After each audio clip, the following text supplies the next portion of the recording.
So speaking of choice gear, this is a pretty cool retro one. The Schaper Stomper II. These were big in the 80s. These sort of little, bigger than a Matchbox, but smaller than like a 1/43rd scale car.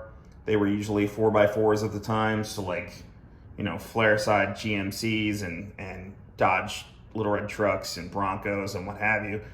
But they did occasionally do cars. I think they did a Porsche 944, and then of course they did the Audi Quattro, because 4x4 in the 80s, why wouldn't you? So this one looks to be modeled after the John Buffum rally car. See the SECA on the door. The wear you tend to see is the paint tends to get a little bit patinaed as these things were used and abused. But all pretty cool. And then they were controlled, just a simple motor. You had a low and a high range. You had rubber tires, or you could substitute out sponge tires for running inside so you didn't damage your parents' furniture. And then so you would run them, and they would just run over stuff, and you could create courses with Lincoln Logs or whatever.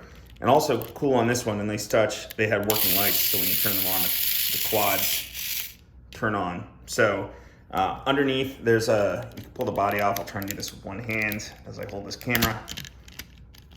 You take the body off, and underneath there's a battery cover and a AA battery in there. So that clips on too. I'm not going to try that with one hand, but just pop a AA battery in, and it's, I don't know, minutes, hours of fun, whatever.